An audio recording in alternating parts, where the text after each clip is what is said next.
Hello everyone, Dr. Hassaan Tohid here once again live with an amazing tutorial today, and I want to make sure I go into more detail so that you can learn something more and more and you grow every time I come and teach something. Now make sure you subscribe and you type that I have subscribed. Type subscribe and I'll come and comment below and acknowledge you. So make sure you do that. And all the students who wanted to be here, let me send you the link. Let me send you the link. So I want to make sure that everyone is here. Okay, so just stay with me, be patient, and we will begin. Okay, so let me go on my board as well behind me. I have the stuff, okay, and I have the pen, and we will, or the marker, not the pen. We'll start, okay? So we will talk about systematic review, literature review, actually in very detail. And this is a long tutorial, so this is a long session. You can ask as many questions as you like to. Okay, so feel free to ask any question. Okay, so I'm inviting everyone, and I can see 4 people have already joined. Okay.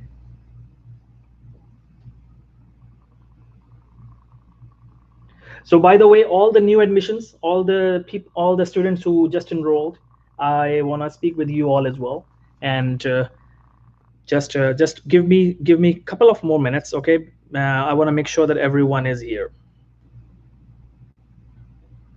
Okay. So we have everyone. Okay, thank you guys. Thanks a lot. And I want to make sure that the screen is clear too. We can see the blurriness as usual. Okay. Anyone has any question, you can start typing. You can actually start typing right now. I don't see anyone's comments here right now. I don't see anyone's comments.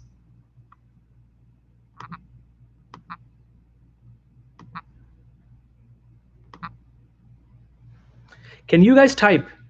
Is there a typing option? Can you guys type?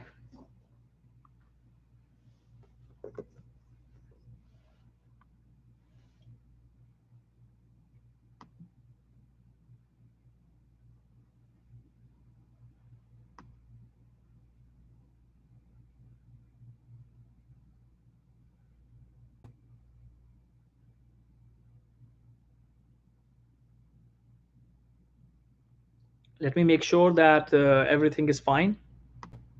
I can't see anyone's comments.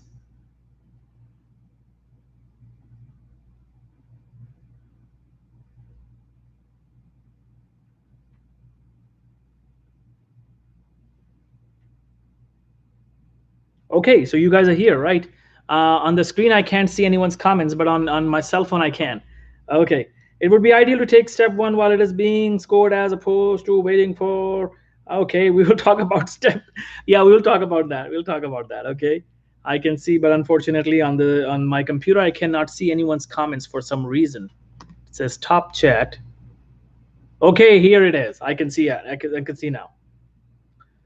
Okay. So yes, we will talk about everything, and stay with me today. Are you guys all set to stay for a little longer time, maybe a couple of hours, maybe 3 hours? Are you here?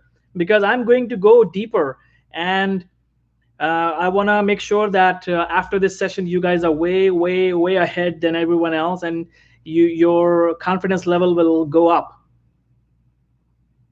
Okay, now my question.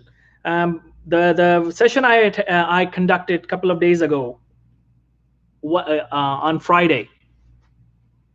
So I have a question about it. How many of you are determined now that you will take absolute responsibility of your career? That's my question, and that's my concern as well. How many of you have made a promise to your own selves that you will take absolute responsibility? This session will remain here. I'm not removing it. I'm not deleting it. So that's a good news for you. That's why I'm here on YouTube, so that I don't have to send the recordings to all the students. You can watch it here. It will remain here. Okay? So that's a good news for you. You don't need to worry about it. Okay, so I can see everyone is joining, and the questions have already started. So anyone has concerns about topic selection, anyone has concerns about any other thing, then I am here. Okay, I can see people are here. And how was your live session today? By the way, many of you had your classes today, and many of you had your classes yesterday. How was the experience? Did you guys enjoy the class? Did you learn something? Is there anything that you're still confused about? Is there anything you're still confused about? Because I am here to finish that confusion. Okay, so let's begin. Hi Abbas, how are you? Thank you. Amna, thank you. And very good, Chris. Very good, very good. This is what I want you to do. You know, the painting is your decision. The brush is in your hands. And remember, you have to sow the seed. Nobody else will come. Okay, how to link between two topics? That's the concern. Okay, that's the concern. I can tell you what are the most commonly asked concerns. I'll tell you a few of those. Some biggest hurdles that people have, that they don't complete their papers. We'll talk about that as well. This is a comprehensive session. This is a comprehensive tutorial. So I want to make sure everything is discussed here. Okay, so I think that's enough. Everyone has the link.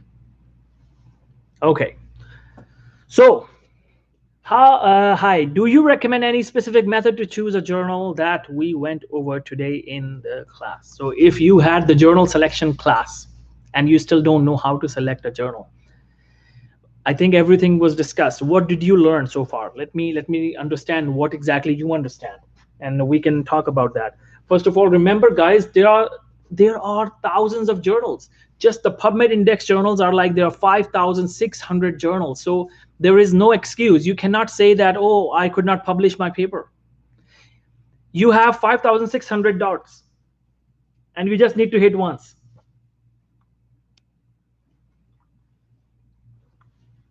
And more journals are coming every other day. You will see more journals. Actually, there are more and more journals. Some are non-PubMed index, good journals as well. Okay, so let me tell you guys the biggest problems I have seen. Why people don't complete their papers.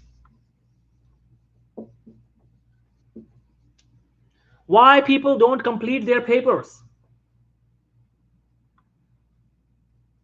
Yes, Elsevier is, of course, it's a big name. Elsevier journals are really, really wonderful. You can go to Elsevier Journal Finder. Elsevier Journal Finder. That's their Journal Finder website. So you can use that. I can see more and more people are joining. I thought this is an afternoon session, so no one will be available. That's what I thought, but I was wrong. I'm so happy that people are joining. I seriously thought that because it's an afternoon session, probably 1 or 2 students will attend my session. But I'm glad. I think this time is good for you guys, right? Sunday is a good day. Hi, Osama. Let me acknowledge everyone by name. Nusaiba, Malik, Azra, Vandana, Ahmed, Farzana, Froz, Rakshit, Marheb, Lubna Durrani, thank you. Chaya, Asma, thank you. I think I have mentioned everyone's names. If I did not mention anyone else's name, so please forgive me. Sandra, Tasneem, Harshita. Okay, so first of all, we are talking about the common reasons why people don't complete their papers, the biggest problems, even after having classes, live classes, recorded classes, so much of material. You have so many things together we have given to you, but still some people, there will still be some people who will not be able to complete papers. We'll talk about them. Now, another thing. Hello, Osama Suleiman, thank you. Simon, thank you. Okay, so number one reason, by the way, all the new admissions, everyone, please send me your email addresses. Share your email addresses on the group or send it to me. I want to make sure that we give you the access to the bonus material. Okay, I need email addresses. We want to make sure, I will talk to the team. We want to make sure that everyone has the access to the course material. So number one reason many people say is, I don't know whether I'm writing a traditional review or systematic review, so I'm confused. That's why I haven't done anything. So remember, systematic review is a little tougher, but it is more valuable. Residency directors love it. If you have time, go write a systematic review. If you have time, go write a systematic review. If you don't have time, go for a traditional review. You will understand in just a couple of weeks. First couple of weeks will give you an idea that whether you should go with systematic review or traditional review. If you are done with your step 1 and step 2,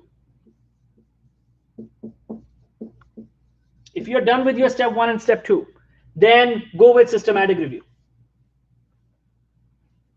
Hi, Saman. If you are done with step 1 and step 2, go with systematic review. If you have any of those exams left, write a traditional review, literature review. Publication in the end matters. Overall number of publications matter. Residency candidates, on average, who match, there was a time the people who used to match used to have 1 publication. And that was a big deal. We used to say, wow, this person has a publication. But now this is no more a reality. Now, on average, 4 publications. On average, 4 plus publications. That means minimum 4 publications were seen on the profile of students who matched. So remember, if you don't have time, go for a publication. That's more important. You can write your systematic review later as a second paper after it, but at least get a publication as the first author. And the most important publication is your first author publication. Most important publication is your first author publication. Many people say that, okay, I will get second author, third author, fourth author publication because of my classmates. But remember, guys, residency directors are not fools. They are residency directors for a reason. They are the smartest people. They are the smartest people in this country. They know if you do have second, third, fourth, fifth, sixth author paper or any sequence, your name is in any sequence, but you don't have a first author paper, you are actually telling everyone that I don't know how to write and I got publication because of my friends. Everyone knows how much contribution IMGs do. They know this. But the moment you have a first author publication, nobody can doubt. Remember, this is very important. I'll repeat again. The moment you have a first author publication, whether it's a systematic review, whether it's a traditional review, or it's a case report, nobody in the world will be able to doubt your other papers, second author, third author, fourth author papers. They will not be able to say that, oh, you got it because of your friends. Common sense, right? Common sense. So your first author paper should be your priority, because the single most important thing that is going to give you residency interview calls is your publication. Single most important thing after the scores that can shoot up the number of interviews drastically.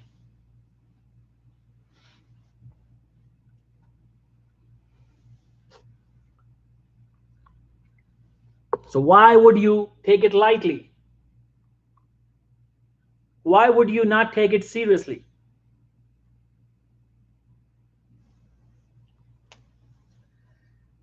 So the decision that you will take systematic review as your choice if you are done with steps. If you're not done with steps, then traditional reviews. Traditional reviews if steps left, because you can just write like an essay.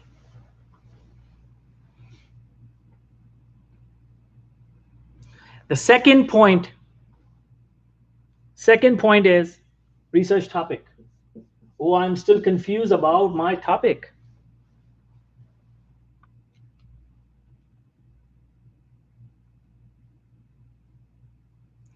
So there is a question: if a publication does not state systematic review in the title, does that mean it is a traditional or narrative review? Highly likely it is a narrative or traditional or literature review, simple review. It is not a systematic review, because PRISMA guidelines strictly suggest that you should mention the word systematic review in your title. So journals will probably not publish it if your title does not say that it's a systematic review.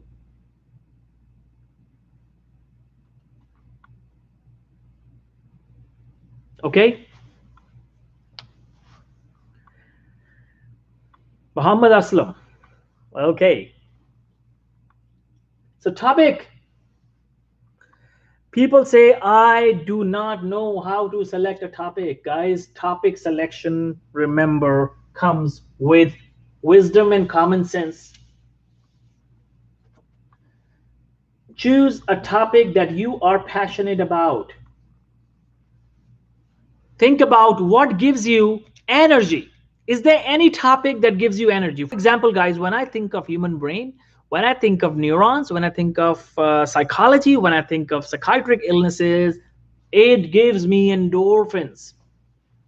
It gives me energy, this much of energy that it can wake me up at night sometimes, and I want to do something related to neuro or psychiatry or brain. And at the middle of the night, post midnight, I would say post midnight, you would see me sitting and writing or working or reading something related to human brain, because that love cannot stop. The love is something we cannot tired of doing.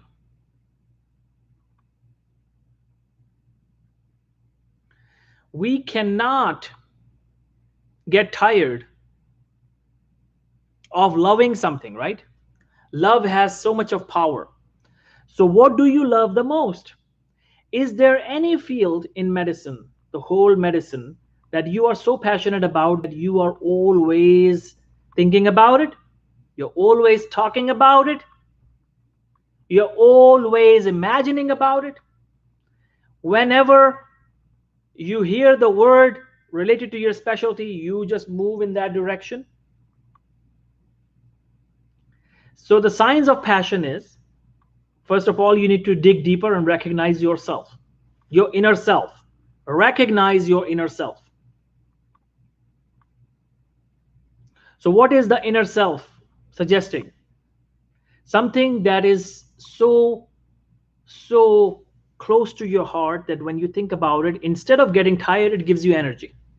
Like, for example, my work, I love my work so much, guys, that I cannot get tired. I can stand here and teach you 12 hours nonstop. I'm not exaggerating. You can see today. Probably you will say, please finish today. I don't get tired of teaching. I don't get tired of my profession. I don't get tired of my field of psychology, psychiatry, human brain. Why? Because I love it more than my life. Not exaggerating. It gives me energy. Other people, when they work 9 to 5, they get tired in the end, and when they go home, they are so tired, they are exhausted, their energy is gone, their mood is down. But people like us who are living the life of their passion, they become fresher and fresher and fresher when they do something related to their field, and at the end of the day, they are more energetic than anyone would be at 9 o'clock or 8 o'clock in the morning. We can work non-stop. For example, let me give you an example. When you were young and you were playing video games, did you ever get tired of playing video games? And you didn't know where the time went? If you're watching something, a movie, if you're watching a movie that you love so much, that you are so much into that movie that 2 3 hours of movie is past, is gone, and you don't even know where the time went. You go on a vacation to any picnic spot or vacation spot, and you start your day, and you then see your watch later down the later that day, and you say, wow, it's 6 p.m. already. We just started the day at 8 a.m. Where did the day go? What did we do? Where did the time go? Time flies when we are engaged in something that we love the most.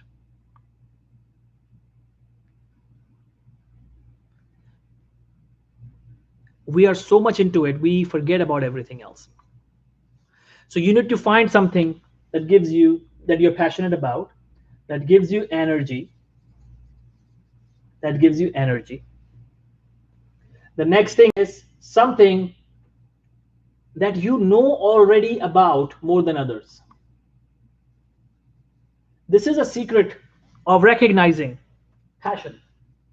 So this is a secret of recognizing passion. Is there any medical subject? I'm talking to all the doctors.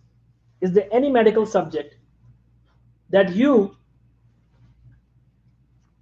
knew more than others in your classroom?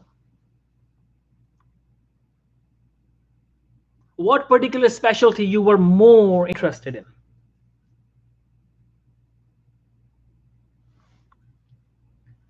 This is a sign that this is your passion. What subject did you score the highest? Some people score higher in gynecology. Some people score higher in pathology. Some people score higher in general surgery. Some people score higher in systemic pathology, or some people score higher in pediatrics. So what do you score higher in? Even in your U world right now, if you're doing U world, what are you scoring higher at? That should be your topic. This means you are naturally passionate about that topic. So now if you are, like Shreya mentioned, internal medicine and physiology. So internal medicine is a broad field. If you love the whole medicine field, and every field of medicine gives you this much of craziness, this much of passion, that when you see any medical internal medicine related topic, it gives you goosebumps, it gives you happiness. Happiness. When you see it, then you are one of the most luckiest, or say one of the luckiest people I have ever seen, because internal medicine is so broad that it's very rare to find somebody who loves everything related to medicine. I know people, there are people, of course, but I congratulate you. You are among those who are very fortunate, because you have a lot of options now in your career, and you have a lot of options to write papers. General medicine, are you that passionate about it? Do you know more about general medicine than your friends? Did you score higher than others? If not others, but did you score higher in that particular field than others? Or than your own self? In comparison to other fields, what did you score the highest? Highest score, highest marks, highest percentage, highest score. Which field are you getting highest scores? Even in your U world. Your U world will decide what topic you can choose. Telling you another secret here. What else?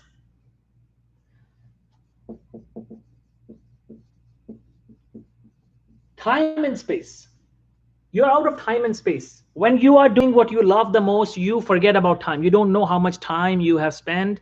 Where did the time go? As I mentioned already, you don't know where you are sitting, where you are right now. You forget everything when you are deeply into that subject. That's the time and space. You're out of time and space.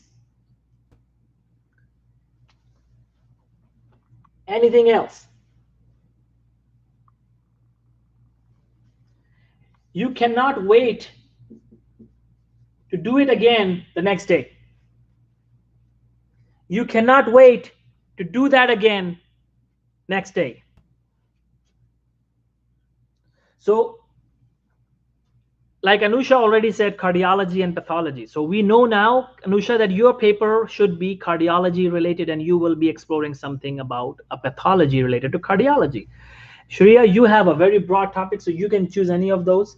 But think about it. Are you sure that you just love internal medicine, or in the sub branches of internal medicine, is there anything else that you like the most? What about endocrinology? How about pulmonology? How about GI or nephrology or rheumatology?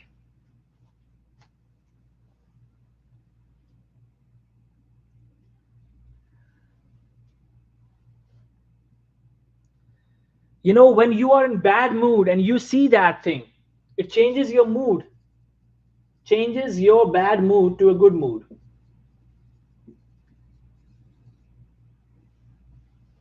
That's what passion is. These are the signs of passion. This is the topic you should be selecting. Broad-based topic.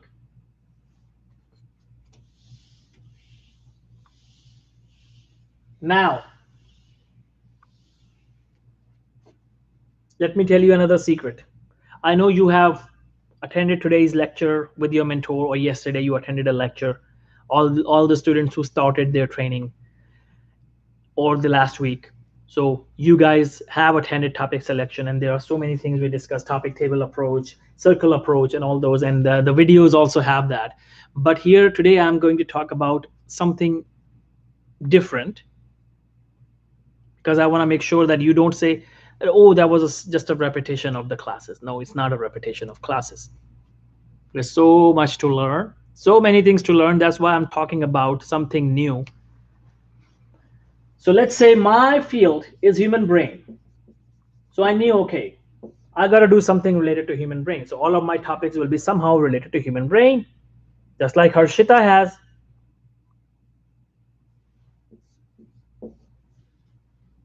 Brain. Brain has psychiatry, neurology, and psychology. All three. Now, this further confused me. Like, for example, this is my topic, right? So I said, okay, which one? Which one do I love the most? If I love equally all of them, then I said, okay, first I'll write a paper related to psychiatry, then just neurology, and then psychology. Or maybe I can mix them together. Maybe I write a paper that would be a psychiatric disease, but I will explore into the neurology of that disease rather than the behavioral problems or symptoms. I'll go into the structure or functions of the brain.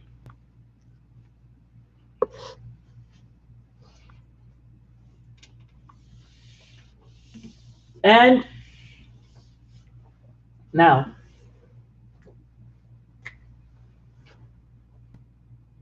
what do I do? Let's say I choose neurology.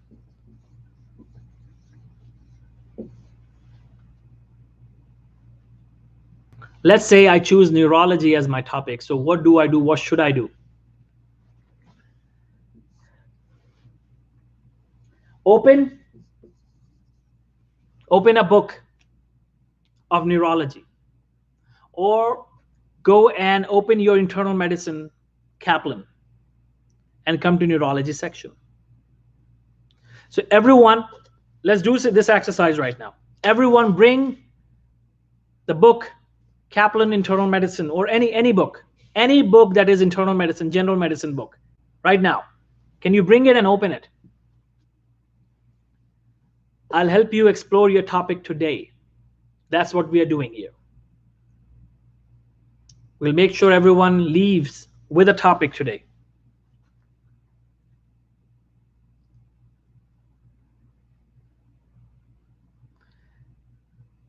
Please type if you have the book right now. Who has the book? Who has the Kaplan Internal Medicine book in their hands, or Master the Board, or any of those books? Do you have the book right now in your hands? Okay, Shreya. Now, which book do you have?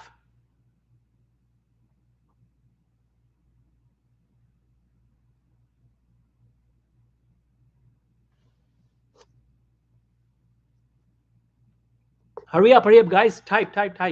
Hurry up. Okay, Kaplan, which book, which field? Internal medicine. Everyone has internal medicine. Okay, internal medicine step 2 CK. Very good. Now, what is your specialty? What do you love the most in the whole book? Which chapter is the easiest for you? Now remember, another sign of passion is the things become easy for you. What you're passionate about is actually the thing that you are born to do. Nature wants you to do something in that field. It's an indication from nature. So it automatically becomes easy for you. Gastro is the easiest subject for you. So that means you are highly likely a gastroenterologist. If gastroenterology is the easiest subject you can find, that means highly likely you are going to become a gastroenterologist, and your topic should be gastro related. So what do you do now? Open the gastro chapter.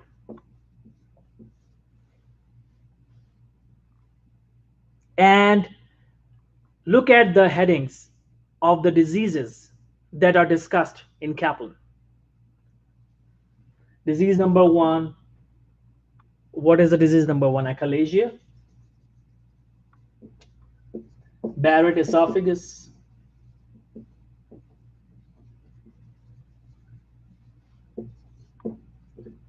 Zenker's diverticulum,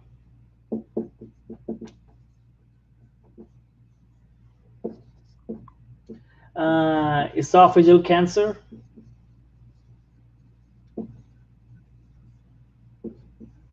what else? Write down the list of the topics on a page. Once you write down the list of the topics on the page, now which one do you like the most?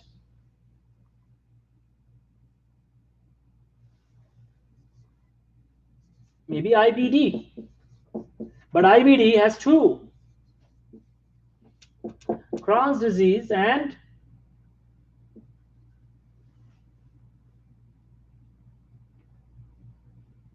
so IBD has 2 diseases: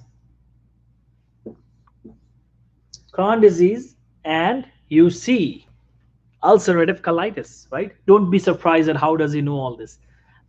You know, I'm also a physician. Okay, I'm also a physician, although my field is neuro and psych, but I'm also a physician.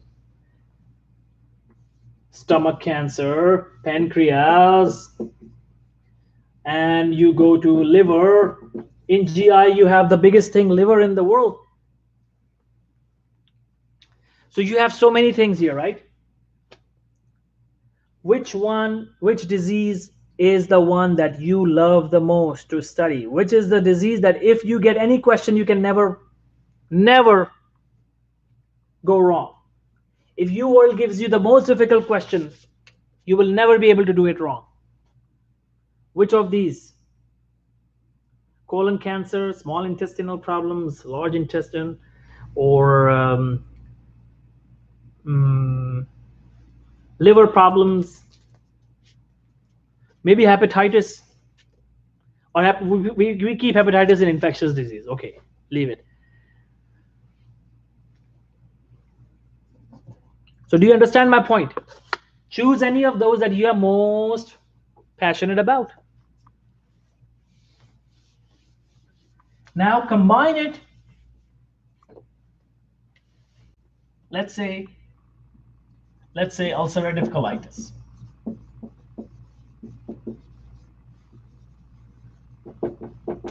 Now you can combine it with so many things. You have so many options. You know, just choose 5 options. Make it easier and shorter, because we want to decide. Well, we want to decide the topic today. We want to decide the topic today. We don't want to delay. So you can either combine it with a disease, you can combine it with a medication, you can combine it with a sign or symptom, you can combine it with with a disease of same system, hold on, same system, disease of another system.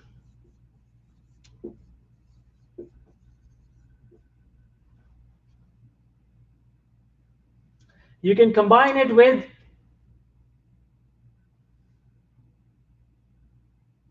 anything related to immunology. Why did I say immunology? Because journals love it. I'm telling you a secret.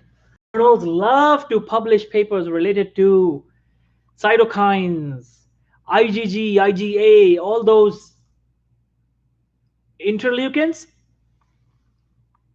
You can say micro and immunology related topics. Journals love them so much that it is very easy to publish those kind of papers.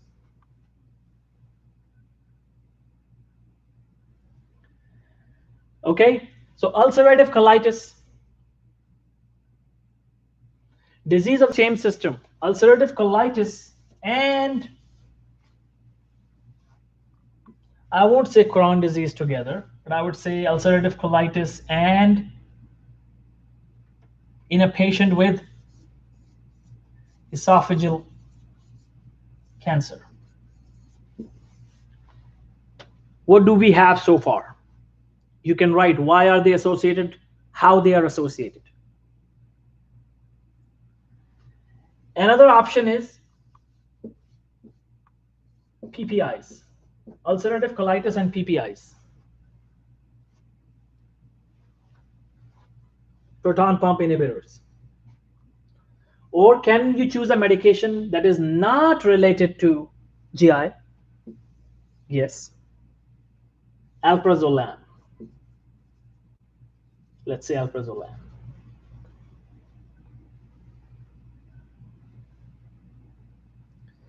Is there a sign and symptom that you can think of?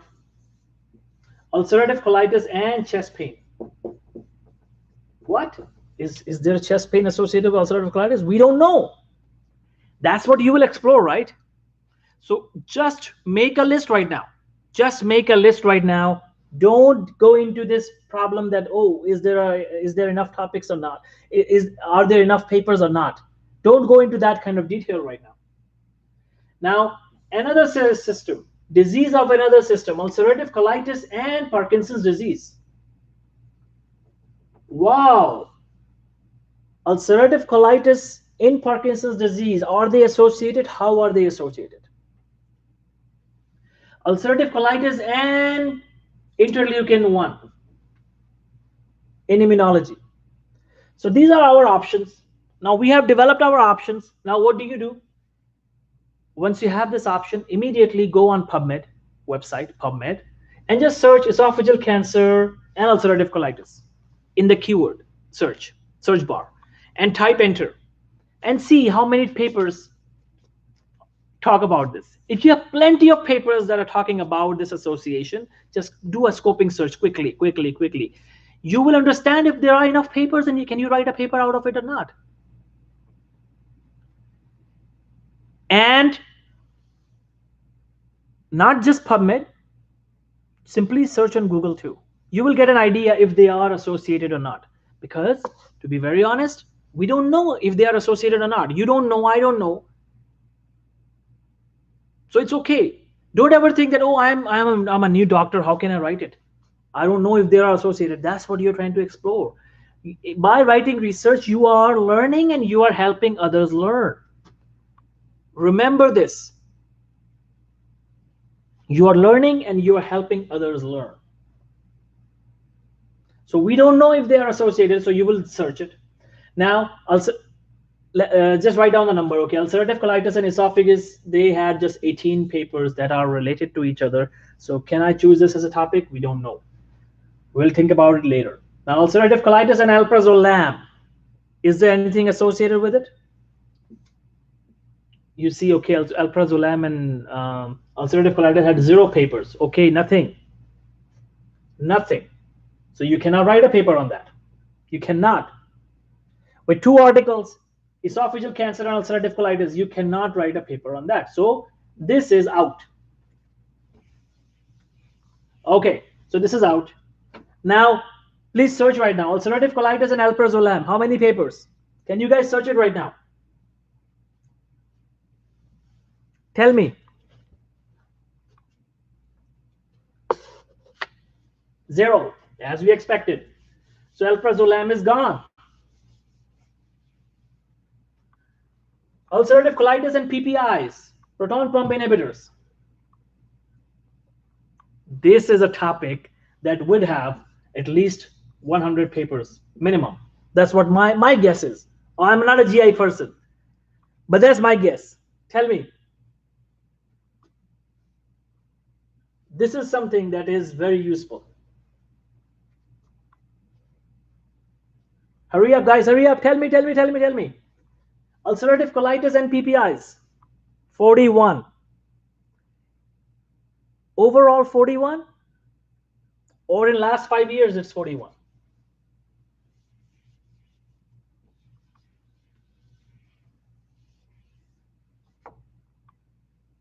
Okay, so at least we now know that we can think about it.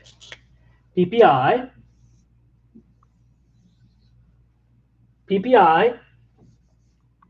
and ulcerative colitis is a possibility because we have 41 papers. Because in order to write a systematic review, you just need 5 papers. And to write a traditional review, I would say minimum 25 papers. So you can still write a paper. And remember, 41 papers just on PubMed. So that means there will be more papers on other databases like Web of Science, Google Scholar, Embase, Cochrane Library. So this is a very good topic. So at least we now know one topic, ulcerative colitis and PPI. I'll write here, ulcerative colitis and PPI.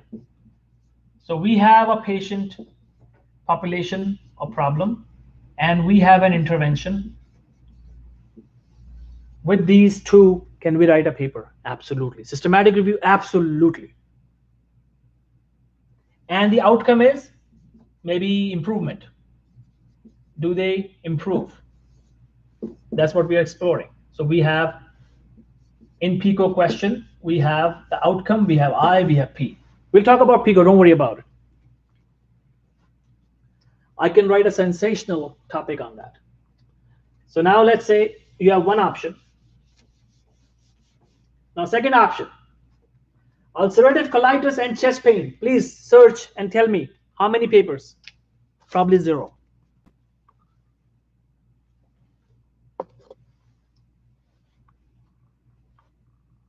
How many papers, guys? Chest pain and ulcerative colitis. Sounds so funny, but I don't know. I'm not a GI person. Tell me. Ulcerative colitis, 2 papers. And those 2 will be absolutely irrelevant, 2 more highly likely. You can read about it just for the sake of knowledge, but this topic is of course a no-no, as we expected. Now, ulcerative colitis and another system, disease of another system. So ulcerative colitis and Parkinson's disease. Can you please now tell me, I expect to have at least 50 papers related to Parkinson's disease and ulcerative colitis together. 87? Wow. So that means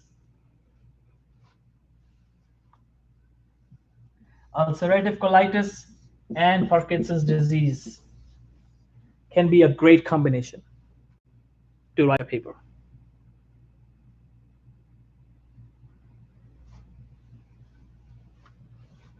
'67, very good. So that's a good topic. So either you can write ulcerative colitis and PPI, you can successfully write a paper, traditional review or systematic review. Ulcerative colitis and Parkinson's disease, you can successfully write a traditional review or a systematic review. Now, last one, ulcerative colitis and interleukin-1. Okay, type the whole thing, interleukin-1.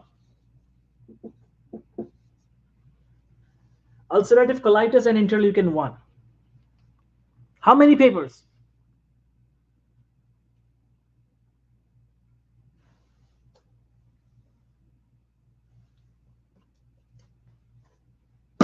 See how interesting it, wow, 557.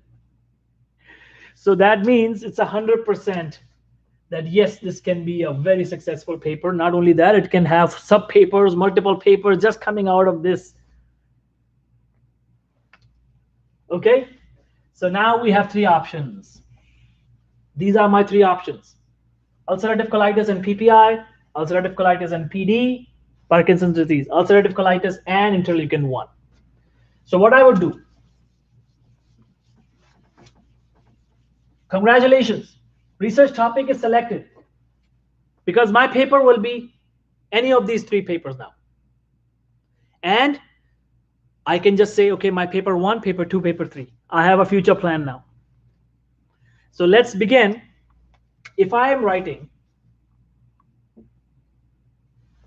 a topic, a paper related to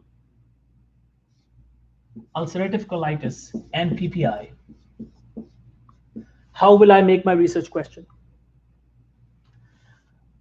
If I'm writing a paper on ulcerative colitis and Parkinson's disease, how will I write my research question?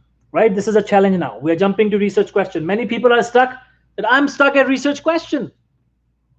Why are you stuck at research question? Use common sense. Believe in yourself. Say, I can do it. I can do it. If anyone can do it, I can do it. If other people can do it, I can do it. Ulcerative colitis and Parkinson's disease. Now, last one is ulcerative colitis and interleukin 1.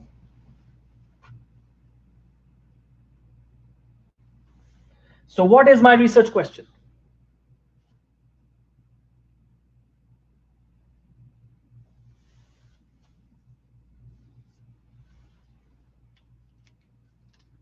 If this is my topic, research question is this, nothing else. PICO. And what is this? TT. I will talk about this. PICO. A research question will have these 4 things, and these 2 are optional. If you have these 4 things in your research question, you have a very good research question. That means you can really write a wonderful systematic review, even a meta-analysis, or even a traditional review. But remember, for traditional review, you don't need to emphasize too much on research question. You can just simply write a topic, consider topic as your research question, that are ulcerative colitis and PPI associated somehow. You can write a story out of it. Role of PPI in pathogenesis. Yes, I'm coming to that now. Now, PICO question. Now we have 2 possibilities.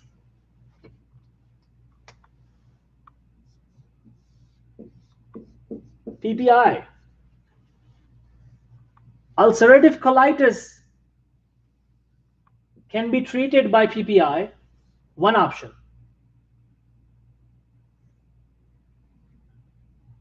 Second is, can PPI lead to ulcerative colitis? Guys, am I right? There are 2 possibilities. If I just give you ulcerative colitis and PPI, there are 2 possibilities. Either ulcerative colitis is treated by PPI, or PPI can cause ulcerative colitis, or another possibility, PPI can further aggravate ulcerative colitis or damage some or cause some other problem in ulcerative colitis patients. The third possibility, that you already have ulcerative colitis patients, you have PPI, you gave PPI to ulcerative colitis patients, and their health further is affected. So your research question, now the choice is yours. You are the king, you are the boss of your paper. What direction you want to go?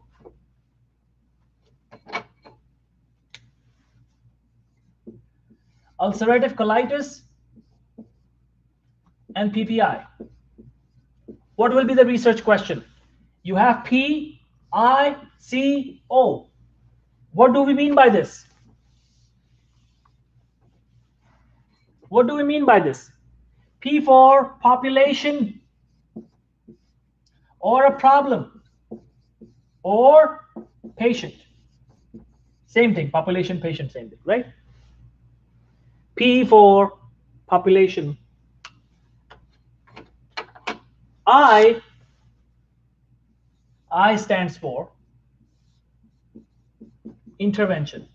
Guys, this PICO question, you should have it on your fingertips. P for population, problem, or patient. I for intervention. C for control group or comparison group.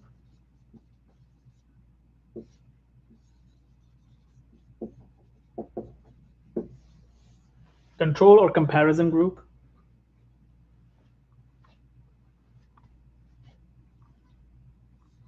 And O for outcome. O for outcome. So now we are on another topic, how to write a research question. And we will do the research question for each of those topics, so that creating your research question becomes, or formulating your research question becomes very easy for you. Now, population, problem, patient, intervention, control, comparison, and outcome. This is PICO. But what about the two T's? They are optional. You can have them, you may not have them. First T is the type of study. Second T is the time bound. You can add them, they're optional in your research question.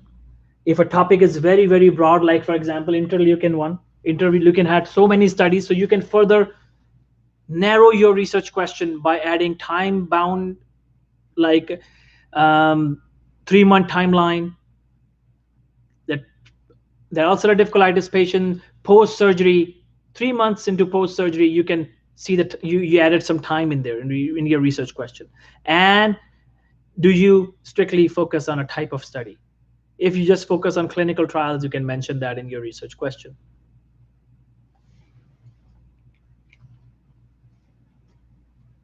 Now, this is my PICO question. So what do I do? PPI cause ulcerative colitis, or ulcerative colitis is treated by PPI. So I will first go in this direction. I'll see what is happening. Ulcerative colitis patients. So that's my P from PICO. Now my second part of PICO question is my intervention, PPI. If given PPI,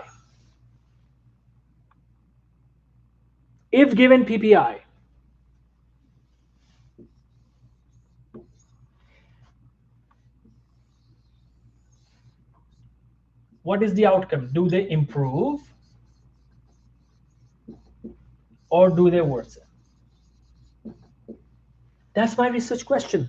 What about the C, control group?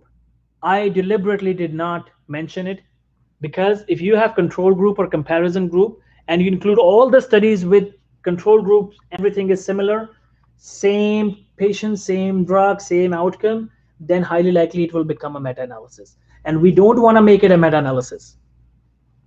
Remember, here we don't want to make a meta-analysis because you're writing a paper for the first time. We want to keep it non-statistical.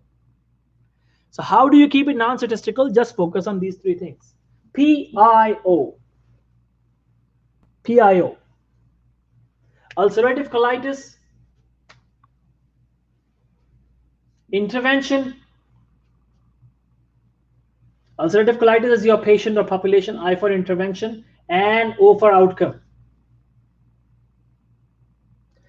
Don't add any other disease name here, just keep it a question mark for now, because the reason is you don't know what will happen, what the studies will say.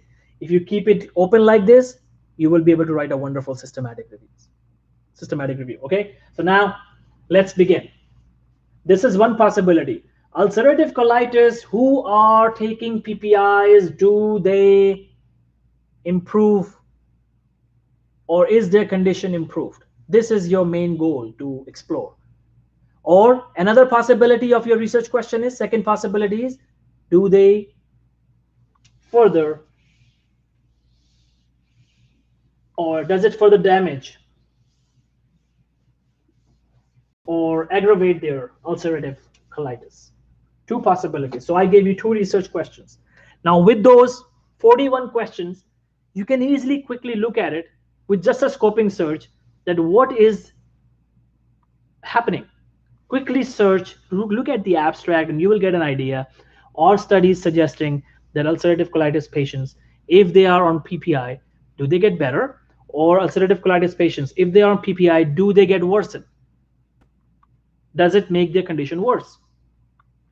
Quickly search, and you will understand just by reading the first page of PubMed, just the abstracts and titles can give you an idea, enough idea.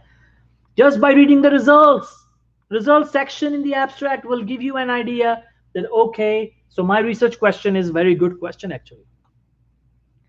Because ulcerative colitis, when given, patients with ulcerative colitis, when given PPI, do they develop colon cancer, or does it worsen their condition XYZ? Or if ulcerative colitis, when we give them PPIs, does it make their condition better? You will get an idea. Two possibilities. The third possibility, you can also quickly check your third possibility. What is the third possibility? Patients who take PPI, do they develop ulcerative colitis? Wow. Third direction. This is a third research question. You can focus and make your paper into this direction as well. See, just one paper, one topic, and you have three possibilities to focus in your paper. And people say that, oh, I could not develop my research question, I could not write my paper. You have three great possibilities just with 41 articles. Either you discover if ulcerative colitis will become better by PPI, or if ulcerative colitis will become worsened by PPI, or patients, any patient, we don't care about this right now. It could be heart patients, it could be lung patients, any patients. It could be allergy patients, it could be gynae and obs patients, pregnant women. We don't care about that yet. We just want to see if some patients who take PPI, do they develop ulcerative colitis? Is PPI somehow causing ulcerative colitis? If there is, you have hit a jackpot. This can be a wonderful systematic review. In fact, it can be a meta-analysis. If most of the studies are randomized controlled trials, you will have control group, it can become a meta-analysis. Now, try to include all possible studies. Let them be different. I want you to collect different kinds of studies, all sorts of studies together, so that it remains a systematic review, because the condition of systematic review is the studies should be different. Either populations are different in some studies, or intervention is different sometimes, outcome is different. These three things. If you can keep the difference in the studies, it will remain a systematic review, and it will be easy for you to write. And we'll talk about this why. So congratulations, our research question is decided. My research question, what will I focus on? I'll see one by one all three. I'll see which one, what the studies are mostly suggesting, and I'll choose that one as my research question. Congratulations, my research question is selected. Now let's say I don't want to write a paper on a disease and a drug. Second option was ulcerative colitis and Parkinson's, right? Ulcerative colitis and Parkinson's. Now, how many possibilities do we have?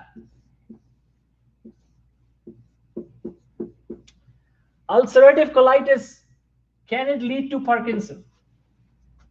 Highly unlikely. Highly unlikely, right? But just for the sake of discussion, can it cause this? Parkinson's disease patients, can they develop ulcerative colitis? Two possibilities. Third possibility is, if Parkinson's disease patients are taking XYZ medication, again PPI, we can bring PPI here, do they develop ulcerative colitis? Remember my third question?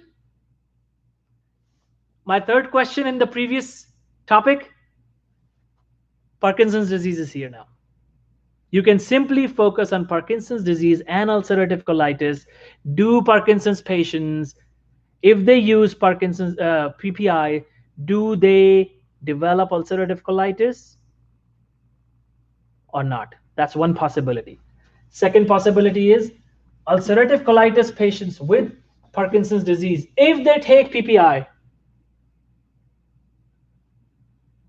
so a patient already had both diseases, Parkinson and ulcerative colitis. Now somebody gave him PPI. Now he's on PPIs. We want to see, will this improve any of the conditions, or will it aggravate and cause a third problem? See how many possibilities? How will you get an idea now what to focus on? Should you focus on ulcerative colitis causes Parkinson's disease? Are they associated with one another? Highly unlikely. So you will not focus on that, most likely. You will just focus on ulcerative colitis patients when they are on PPP, and if they have PD, what happens? Or a patient who has both, if they are on PPP, does it make them better? Does it make them worse? You decide your research question, keep all 3 or 2 possibilities as your research questions, and now start reading quickly. The abstract and the title, abstract and the title, abstracts and the title, abstracts and the title, abstracts and the title. Keep reading abstracts and the titles, abstracts and the titles. Just read the results section, and you will get an idea that when we search papers related to ulcerative colitis and Parkinson's disease, what exactly is happening? What are the studies suggesting? That are they leading to one another? Are they causing one another? That could be my paper. That could be a very good paper as well. Or are they actually, when PPIs are given, is the morbidity higher or mortality higher, or what is the prognosis? You can go in many directions. You can go in many directions.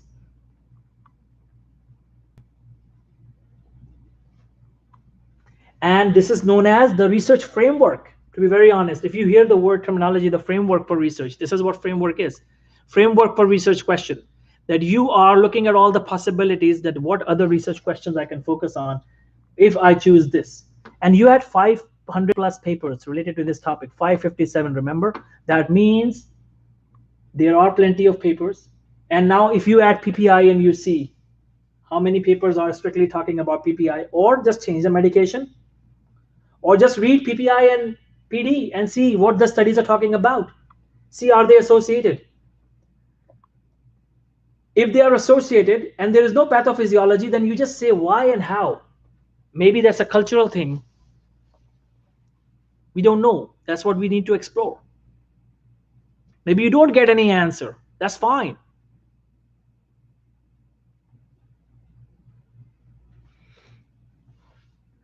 So do we have to choose any filter criteria while searching? Very good question, Shreya. If you have only 41 papers just by scoping search, that means there are very few articles. So will you include any filters? No, otherwise you will shrink your search. Filters are needed if there are so many articles available that it is impossible for you to search them humanly. Like for 557 papers, UC and PD, I will probably use 5 years timeline as my filter, and that will be my inclusion exclusion criteria as well. And actually I will probably have like 100 papers to explore, and out of those 100 papers I'll see how ulcerative colitis and Parkinson's are together, associated together, or when Parkinson's disease patients have ulcerative colitis, what is the best mode of treatment for those patients to treat their ulcerative colitis or to treat their Parkinson. Can we give them dopamine? XYZ for the sake of discussion. But all of these things, once you have decided, the answers will start to come to you if you quickly start to read at least 20 to 30 papers quickly. Read them and you will be able to understand that you are moving in the right direction.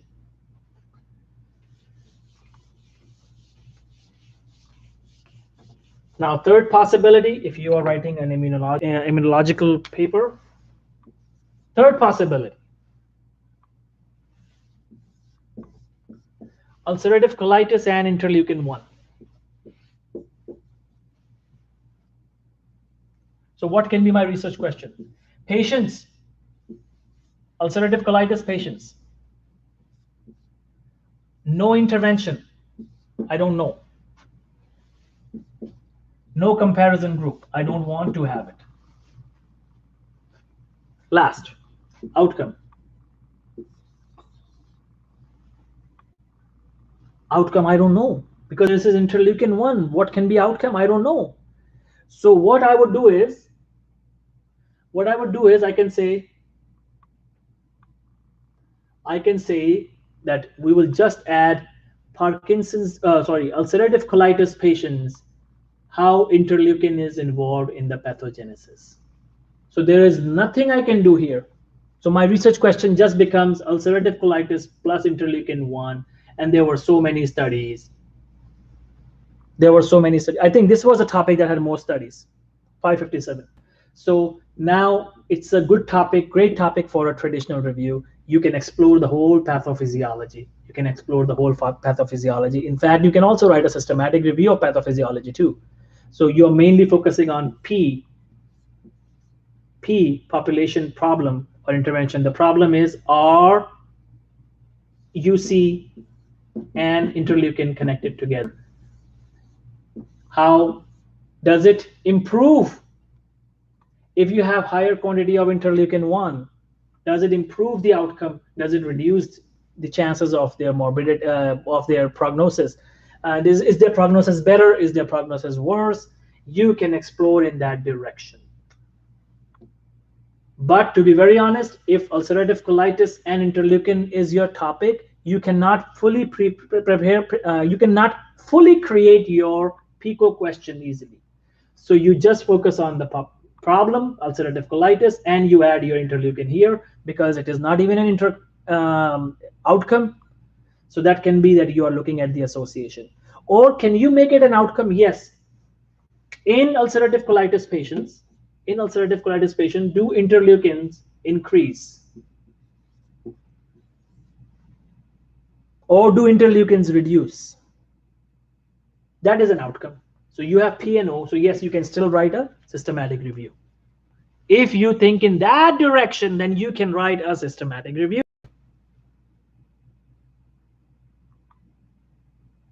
So how do you choose your filter and criteria while searching? You are the boss of your own paper. Your research question will decide your filters and your inclusion-exclusion criteria. Remember, your research question is like your GPS. You just keep looking at your research question and you move forward. You keep looking at your research question and you move forward. So see, guys, just simply sitting here, I wrote like 6 possibilities probably, and I decided 3 of them as my topic, and I can write a paper on all 3 of those topics with different research questions. That means you always give yourself multiple options. And if your first attempt of creating multiple options fail, do it again until you find enough papers related to 1 topic, 2 topic. When you have 3 possible topics, you are moving in the right direction, and you can do it today. Why can't you all sit today quietly in silence, give yourself time alone and see?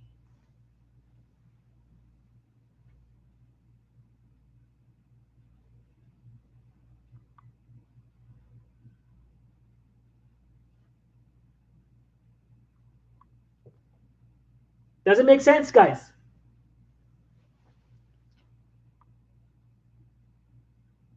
So congratulations. the problem for research question is solved. Now, once the problem for research question is solved, where are we now? We are actually on the phase 1 of our systematic review. Remember, systematic review has 3 phases. Phase 1, phase 2, and then the phase 3 is writing. Phase 1, phase 2, phase 3.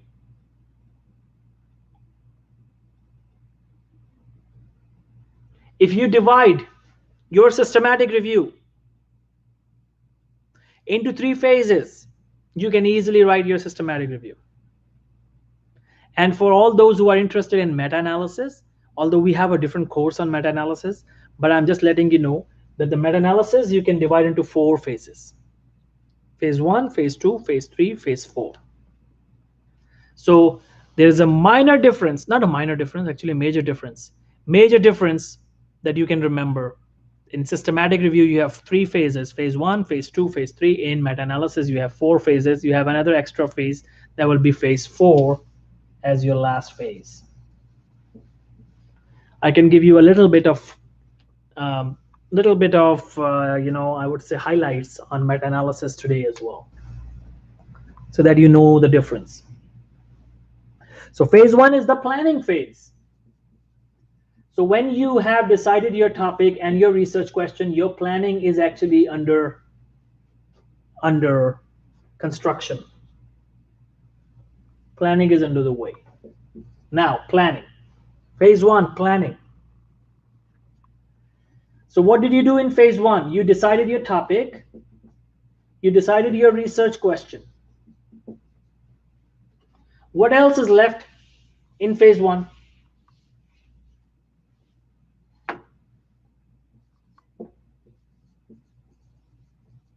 Your inclusion, exclusion criteria.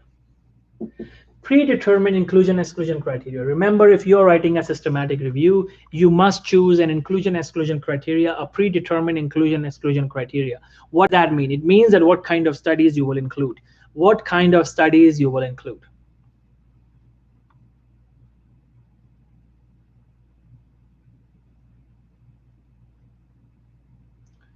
If you have very few studies already available, then your inclusion exclusion criteria is that you are including all possible kinds of studies from the inception to 2021. From the beginning to 2021. Inception means beginning. That's your inclusion exclusion criteria. But what else? Just keep looking at your research question. Ulcerative colitis patients. You focus on ulcerative colitis patients between the ages of 25 to 65 or maybe 85. It's common sense. You already have the age group. You are not looking at pediatrics population unless it's a pediatrics paper. So you already have inclusion exclusion criteria. So what decides your inclusion exclusion criteria? Your research question.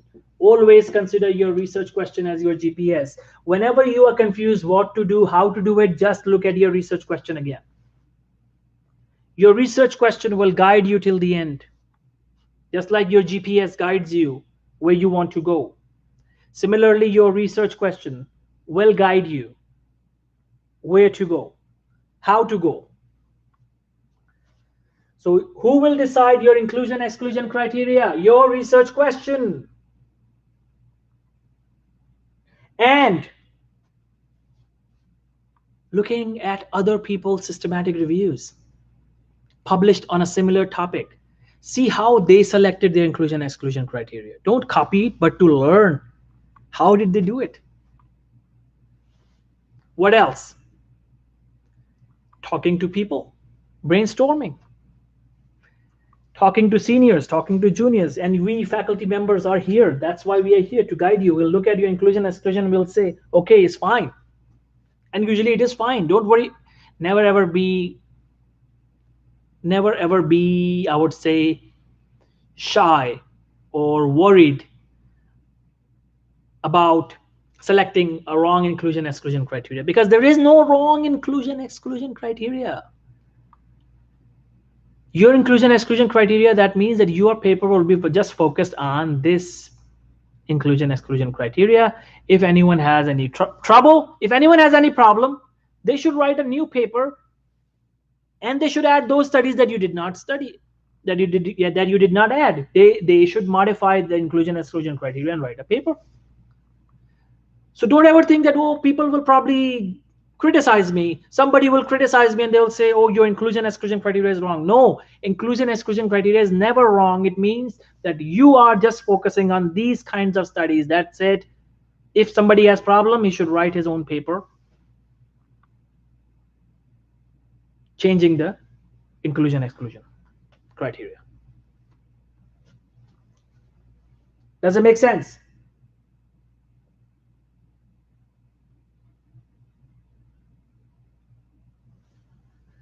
Now, the next thing in the planning phase is the Prospero registration and protocol. Protocol and Prospero registration. This is an optional part. To write your short protocol, protocol actually means writing your plan down.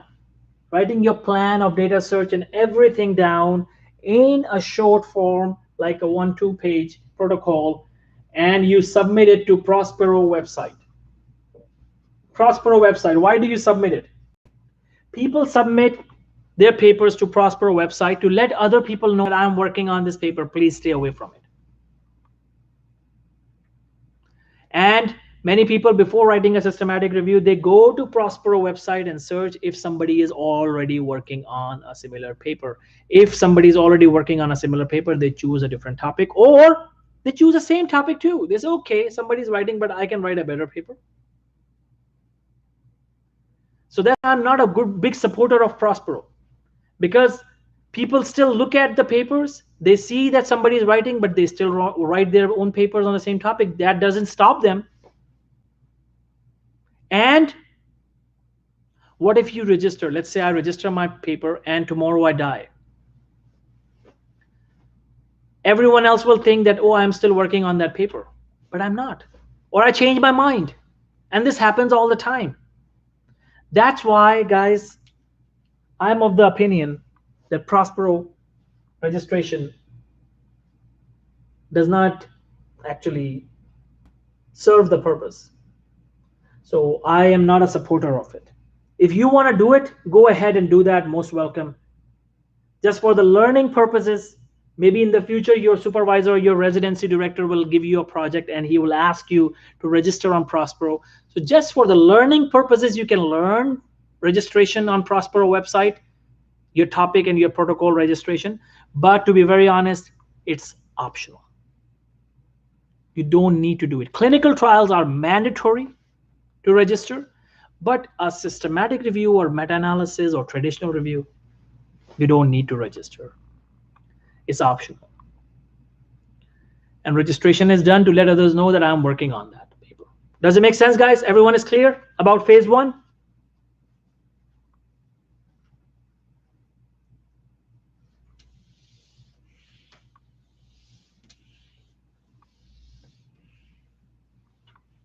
Second is phase two.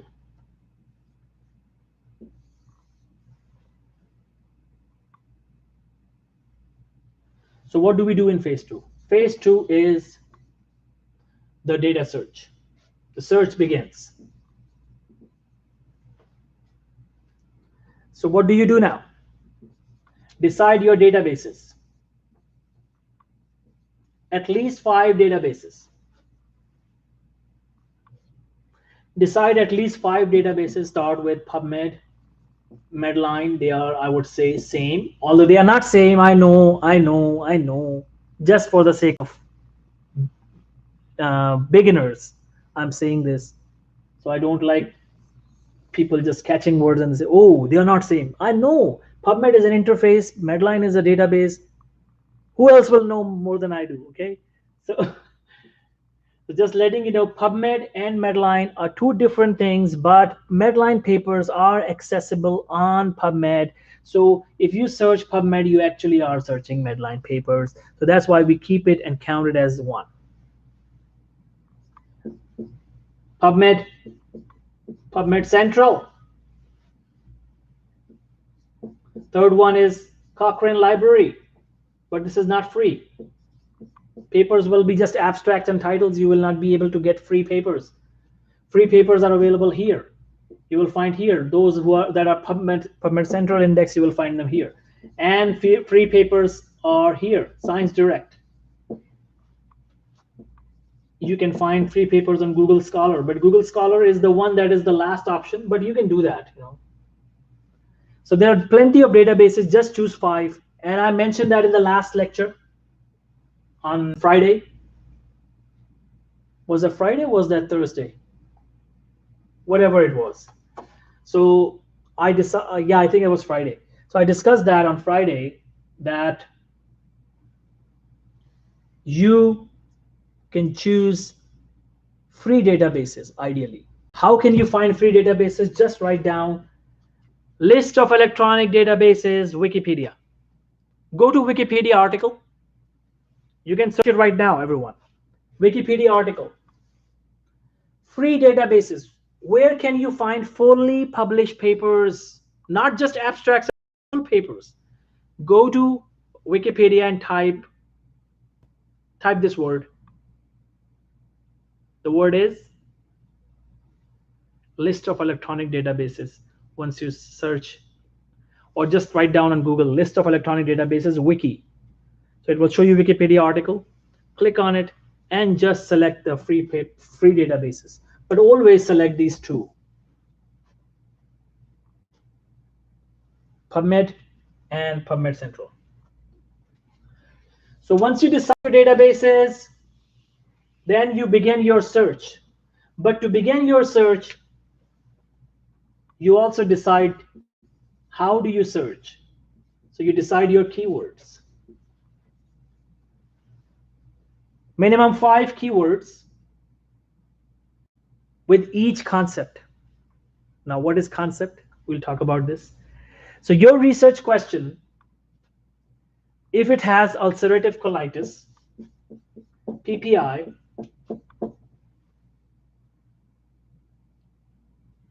ulcerative colitis, PPI, and Parkinson's disease. So you have 3 concepts in your concept is the terminology in systematic reviews. So you have 3 concepts: UC, PPI, PD. So that means first keywords, you need to choose 5 keywords that will give you the papers related to ulcerative colitis. First keyword will be UC, second keyword will be ulcerative colitis, third keyword would be just colitis, fourth keyword could be Crohn's disease, fifth keyword would be IBD. Just synonyms. Keywords are simply synonyms. For PPIs, you can write down the names of the medications. For Parkinson's disease, what can be the synonyms of Parkinson's that can give you Parkinson-related papers? Dopamine, substantia nigra, Parkinsonism, bradykinesia, rigidity. That can be your keywords. So all 3 will have 5 keywords, so you have total 15 keywords. And you will search these keywords on each of these databases. But remember, third point here, remember, you can never rely simply on keywords, because on PubMed you also do controlled vocabulary search. And this is what you will learn.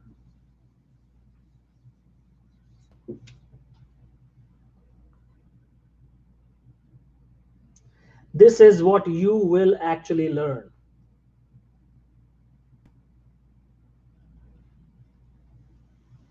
During the classes, and I have already made videos on how to do mesh search, how to do keyword search.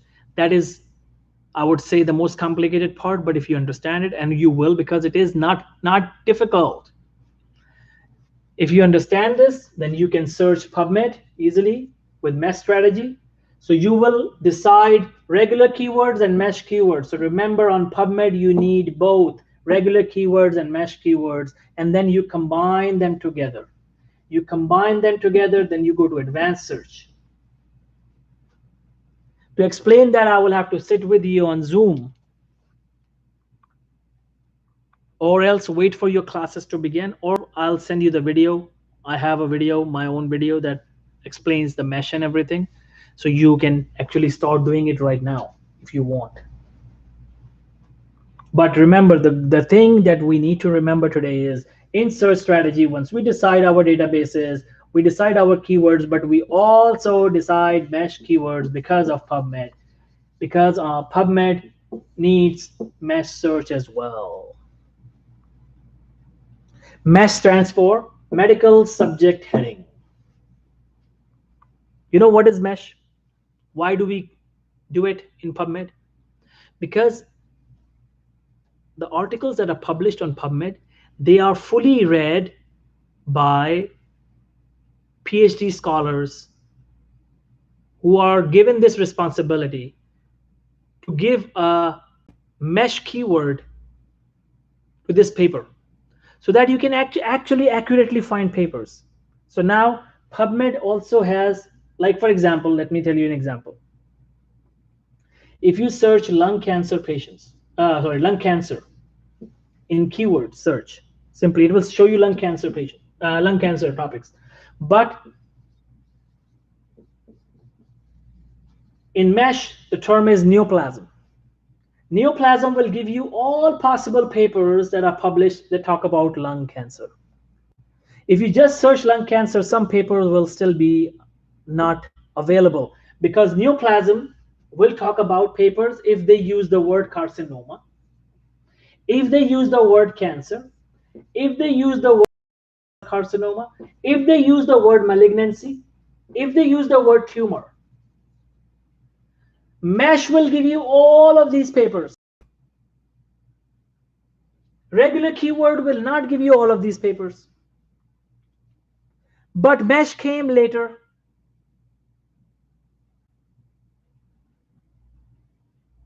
MESH came later. So that's why we have to do it. That came around in 1980s or 90s. That's why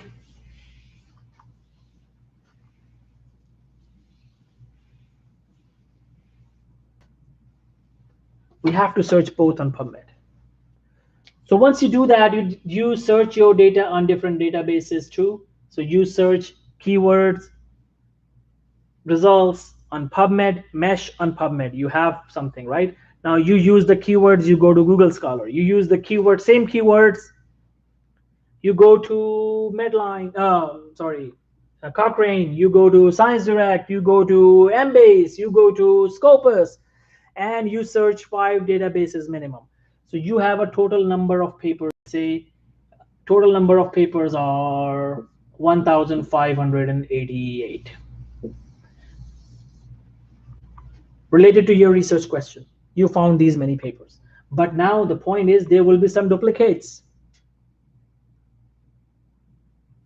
because some papers that are published on PubMed will also be on Web of Science. Some paper will also be on Google Scholar.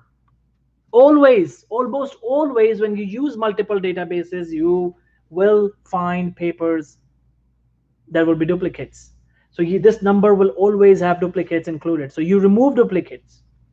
Duplicates can be removed by using softwares like reference manager softwares like EndNote, Mendeley, Zotero or Zotero. But they can also be removed manually, and you will learn this during this training, how to do that on Excel. You can do that on Excel. You bring all the papers that you have included on Excel, and you will be easily able to find. You organize them alphabetically, and you will be able to decide, easily see how to remove duplicates. So once you remove duplicates, the total number will be left around 800. Once you have this number, then you do the screening. Then your screening begins. Screening will be done by 2 people. Screening will be done by 2 people, first author and the second author. And screening is done by two people, but screening, there are two kinds of screenings, screening 1 and screening 2. Screening 1 is always the titles and the abstracts. So you look at the titles and the abstracts. You look at the titles and the abstracts. Quickly, just go through 800 titles and abstracts and see how many do you feel are relevant to your research question. And your friend will do the same thing, second author. So after looking at it, finally, you decided that out of these 800, 450 actually fit to be included in the paper. But your friend said no, 451. So what do? The disagreement is resolved by discussion. Always go with the higher number. Always go with the higher number. Common sense. Always go with the higher number. There's no harm in looking at one extra paper. Okay. Now, once that is done, now you have 451 papers left. Now, what do? You do the screening number 2. Screening number 2 is looking at the full text articles. See how many of these articles have the full text available. Let's say only 300 at full text available. Now you read all those 300 papers, and your friend also read the 300 papers. And finally you said, okay, 55 were the best relevant papers. But your friend said, no, 57. Always go with the bigger number. So you have 57 papers left. So the first screening you did was titles and abstracts. The second screening you did was the full text papers. And 2 people will do this. Once you are done with that, now you have the final number of papers left, 57 papers. Now you will make sure that these 57 papers are of highest quality, because remember the golden rule of systematic review, that your systematic review is only as good as the studies it includes. If the studies are of low quality, then your systematic review is of low quality. That's why we want to make sure that these 57 studies that are left, we check the quality of each of these studies. If they fit into the good quality category, we keep them, otherwise not. So you will apply the quality appraisal check. You will learn this during the training. Don't worry about it. Right now, you just need to remember the steps. You will learn all these steps. Each of these has itself a separate lecture, and you will learn all this. You are here to become something exceptional that you were not before. Remember, for research, this is going to be a life-changing experience. You cannot learn everything today, and I don't deliberately want to teach you everything today. I don't want you to get burned out. Tiny step by step, little bit. So you decided the databases, you decided the keywords, then you did the search, you got the final number, so you remove duplicates. Write this down, write these things down. Search begins, you decide your databases, then you decide your keywords plus mesh. Then you remove duplicates. Then you begin your screening 1. Screening 1 is titles and abstract search. Then screening 2, full text. Then the quality appraisal. Then the quality appraisal. You do the quality check. Once that is done, the quality appraisal and quality check is done, what's next? You have a final number of papers left. Then you do data extraction. You use data extraction form. Data extraction. By using data extraction form, you bring all the data on that form. Now you have the data ready. Once you have the data ready, the phase 2 ends. If it's a meta-analysis, then there will be a new phase 3 of meta-analysis, statistical. Don't worry about it today, and don't worry about this in this course too. Meta-analysis is a little complicated, is statistical in nature. We'll talk about gradually. But if you had similar studies, all studies are similar, now you know that it is becoming a meta-analysis. Although it is not possible that the studies will be 100% similar. If they are very much similar, go ahead and do that. If they are very much different or they're not similar enough, it will remain a systematic review. That's why I said keep different kinds of studies in your paper so it doesn't become a meta-analysis. Data extraction form.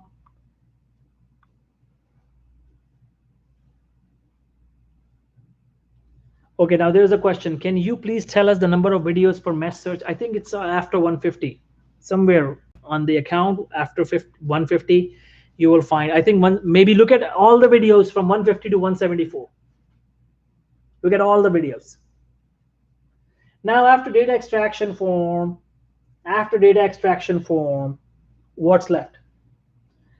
The phase 3 begins.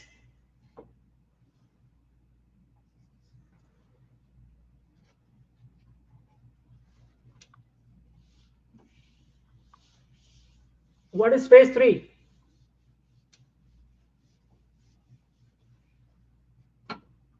Writing begins. But how do you begin writing? Make sure you have Prisma checklist in front of you. If you have Prisma checklist open in front of you, then you will be able to write paper easily, because whatever you will include in your paper has to be according to Prisma checklist. And which Prisma? We have Prisma 2020 now. Prisma 2020 checklist. It is freely available on Google. Everyone has the access to Prisma. Just type Prisma checklist 2020 on Google and you will be able to find Prisma checklist. Prisma stands for preferred reporting items for systematic reviews and meta-analysis. So if you're writing a systematic review or meta-analysis, you write according to Prisma rule. And the writing becomes so easy. When you have checklists, now you know what to mention in your introduction, method, results, discussion, conclusion.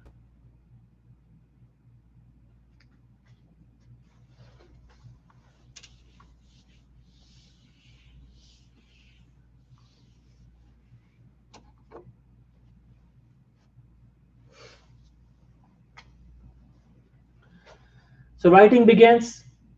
Remember, an article has following parts: abstract, introduction, method, results, discussion, conclusion, references.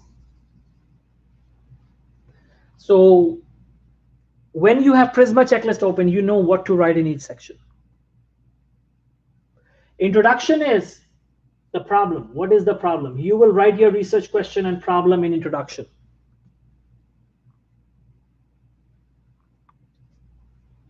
Method. How did you solve your problem?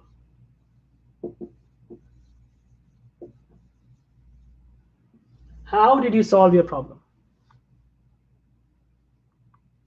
Results. What did you find?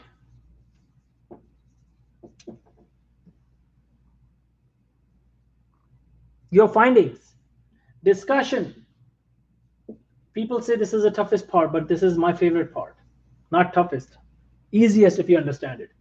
What do your findings mean? The interpretation and analysis of your findings. Last part is the conclusion. Last part is the conclusion. Conclusion is the lesson learned. So if you understand what to write in each section, you can easily write a paper. If you want to write a traditional review, you just need to know these things and you can easily write a paper. Your search strategy is simply just collecting data and just start to write these things. In traditional review, you don't need this kind of details of data search and all those. Even you don't need to follow Prisma.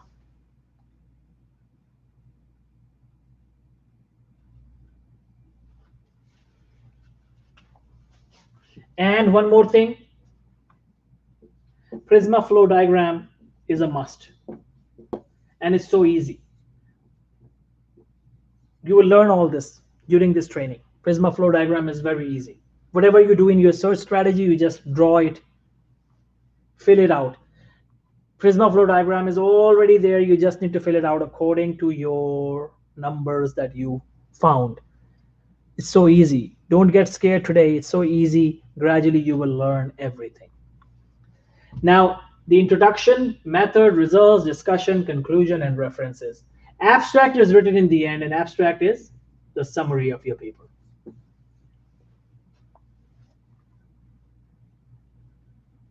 Abstract usually is 250 words, 200 to 250 words.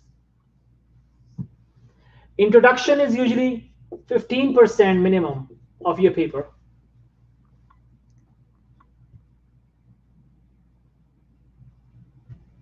So length, you need to know the length of your paper, how big your paper will be.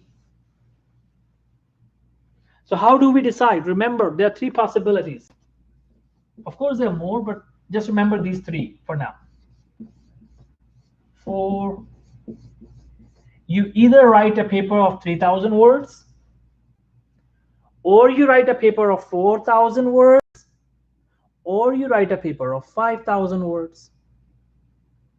So you have three possibilities: 3,000 words, 4,000 words, 5,000 words. Let's say you choose to have 4,000 words.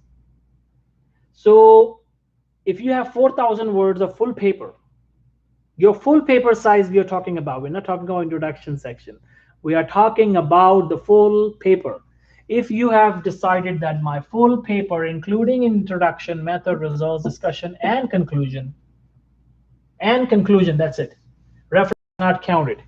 References are not counted in 4,000. 4,000 words, introduction, method, results, discussion, and conclusion. How do I divide it? Remember, minimum 15% is the introduction. So what is the 15%?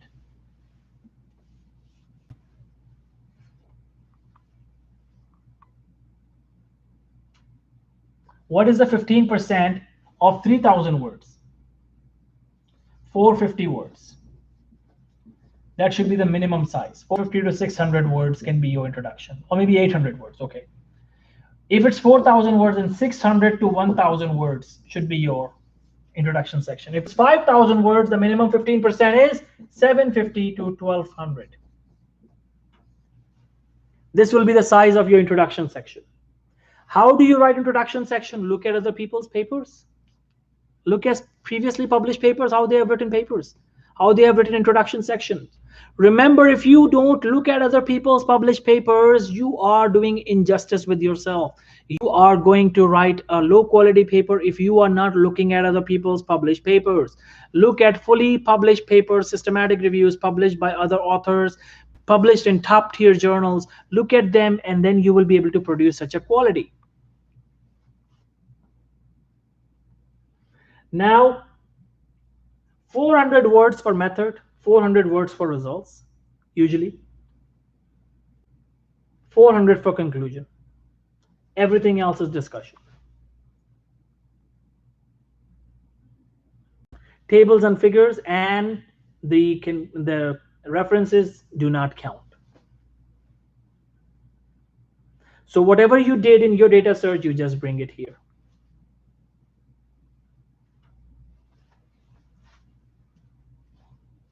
You had collected your data, you organized your data. Now you just write down the discussion, mainly the main part, the meat of your paper, the discussion section. Remember, research article is like a hamburger.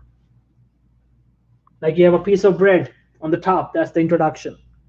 Conclusion is the last piece of bread, second piece of bread. In the middle is the discussion, is the meat. And in discussion, what do? The studies that you have, you now will analyze them and do the interpretation. What does that mean? It means the analysis and interpretation. It actually means that you will talk about one study, then you will talk about second study, and you will see what are the similarities and differences between these studies. And you give your comments. Then you do the second thing, the same thing again with next studies.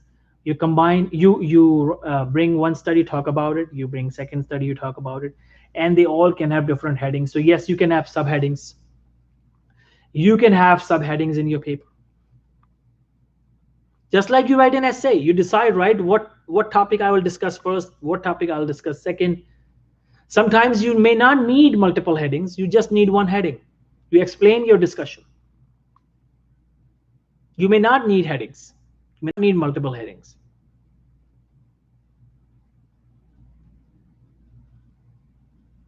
So it all depends. You are the boss of your paper. You can modify it. You can write it according to your style. Every paper has a different style. So nobody will say, why did you choose such a style? There is no universally accepted style. Every paper could be different from each other. So you can have 5 subheadings in your discussion section. You can have 2 subheadings. You can have 6 subheadings. You can have 4 subheadings, or you can have no subheadings at all. The main thing is, are you comparing the studies together in each paragraph? Keep like 20, 22 paragraphs in your discussion section. You compare them together. Once you write them down, then you write the limitation section as the last heading of your discussion. Limitation, the weaknesses of your paper. Your paper is all set. But remember, until you draw the Prisma flow diagram,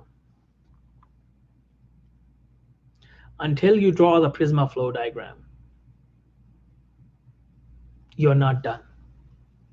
Once you have written your paper, you have completed your paper, now you check the plagiarism.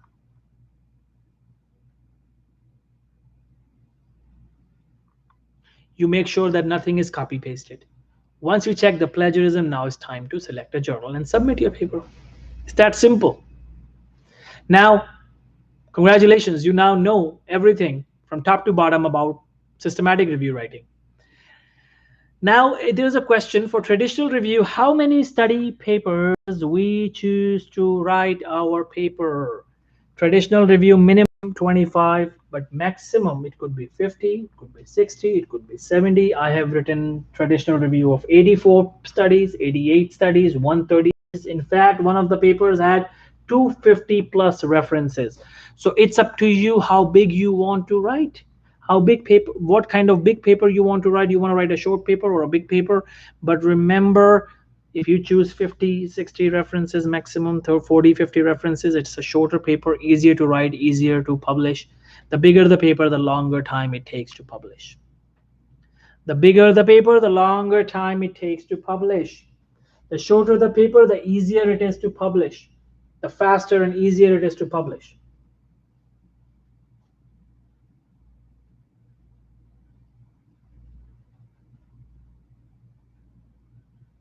Make sense? Now, this is it for today. I can go on and we can talk about the traditional review. Let's talk about a little bit about traditional review, because I know some of you would like to write traditional review. So in traditional review, you don't need that phase 2. You just collect studies with regular keywords, no need for mashed keywords. You collect regular keywords and you collect data. Once you have data, now once you have the data collected, 50 studies, let's say, now organize them. Organize them according to topic. Like, for example, once I was writing a paper on occipital lobe and schizophrenia. So when I collected data, I had 3 kinds of data: occipital lobe and schizophrenia physiology, occipital lobe and schizophrenia anatomy, occipital lobe and schizophrenia biochemistry. So I had 3 kinds of paper.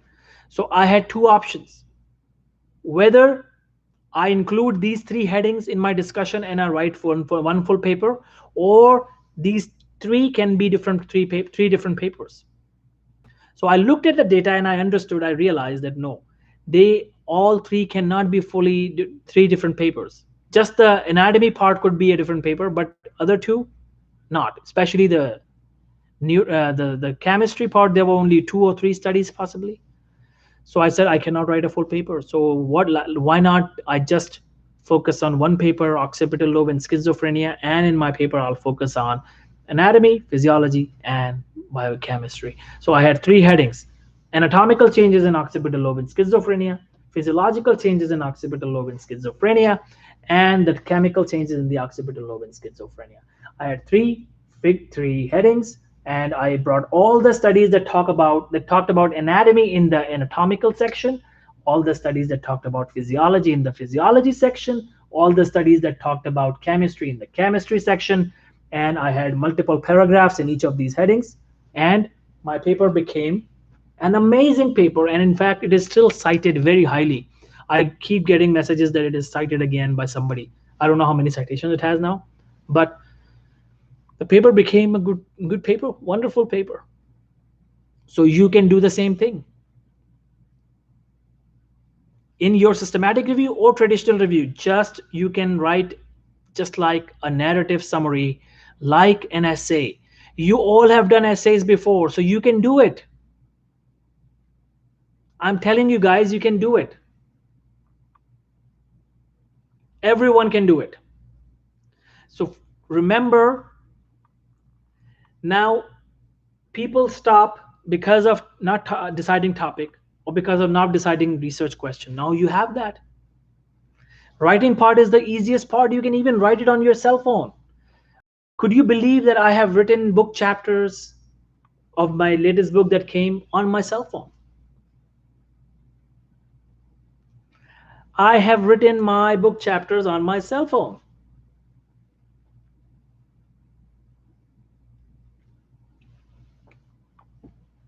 Does it make sense, guys? So writing is the easiest part. Once the data collection is done, writing is the easiest part. You just bring all the information and rephrase it in your own words. Copy paste it first, rephrase it in your own words, and rewrite it. And the rule of rewriting is write 7 times or 10 times. I say 10 times. Rewrite your paper, whatever you have written 10 times, and there will be no chance of plagiarism. Write it and then rewrite everything on top of it, and then rewrite one more time. If you cannot do 10 times, if you cannot do 7 times, at least do 3 times. If you do writing 3 times, there will be no plagiarism. Plagiarism is an academic crime. Copy pasting somebody else's work and writing in your discussion section. Don't do that. Yes, we do take information from other people's papers in review articles and systematic reviews, but we have to write them down in our own words and we give a reference. Plagiarism is writing in your own words, and plagiarism is not writing in your own words, writing, copy pasting, and not giving a reference. So the rule of avoiding plagiarism is, how do you avoid plagiarism? Rewrite everything in your own words and always give a reference. Rewrite everything in your own words and always give a reference. That's a rule. If you can follow this rule, you are the best. If you don't follow this rule, then you will struggle.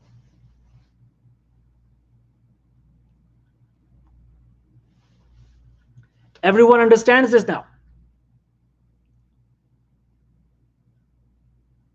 Anyone has any question now? Before we wrap this session up, anyone has any question?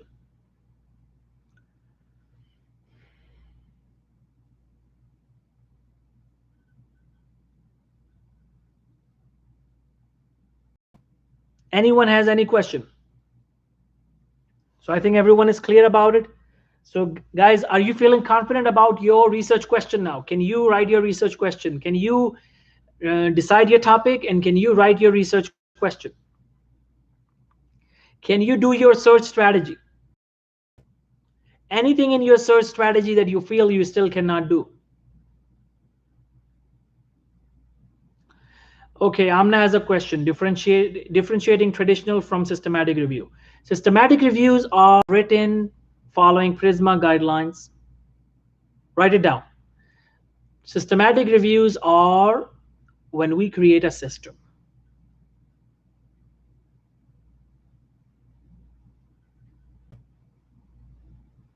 When we create a system, how do we create a system? We follow PRISMA guidelines.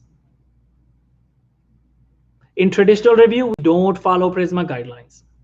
We don't need any guidelines, but the only guidelines right now people are using and CIBNP students should use if you're writing traditional review is SANRA guidelines. SANRA, SANRA checklist. So if you write a systematic review, then you choose Prisma checklist. If you write traditional review, you choose SANRA checklist. In systematic review, you will answer a research question, PICO question. In traditional review, you don't answer any research question. You just search a broad topic, Parkinson's disease and ulcerative colitis together, and you write like an essay, like a story.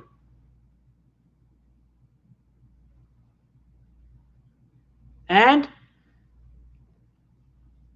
in systematic review, you will have a predetermined inclusion-exclusion criteria, that what kind of studies you will keep, because you want to narrow it down. You always have inclusion-exclusion criteria. You cannot have a systematic review without inclusion-exclusion criteria. In traditional review, you don't need it. You don't need inclusion-exclusion criteria. Next difference in systematic review and traditional review is, in traditional review, you don't check the quality of the studies you included. In traditional reviews, you don't check the quality of the studies you have included. So your systematic review can be of very high quality or average quality or low quality, depending upon what kind of studies you have included. But in systematic review, you always check the the quality of the studies, and you keep the best studies. So the quality of your systematic review is really high. Quality check is done in systematic reviews. Understood?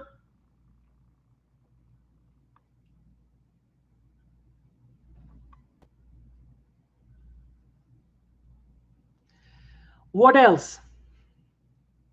Screening of titles and abstracts and the full text screening can be done in both. That's not an issue. Now, the next thing is, what else? What else is the difference? Prisma is done, a research question is done, inclusion-exclusion criteria is done, and then the next thing is the quality appraisal check. The quality assessment of each study is done in systematic review, but not in traditional review. That's it. These are the main differences between a systematic review and traditional review. So traditional review is simply written like an essay, but systematic review is not written like an essay, because the main work is the method and results section in your systematic review. But in traditional review, method and results section are optional. You don't need method and results section because you're writing like an essay, like a story. Systematic review, your main thing is your method and results. You cannot publish systematic review without method and results.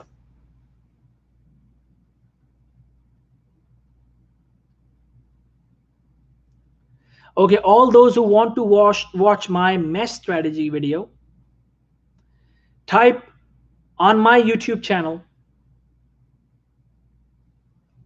or on YouTube, just search mesh strategy and write down my name, mesh, or write down my last name, TOHID, and you will see both videos, video 1 and video 2.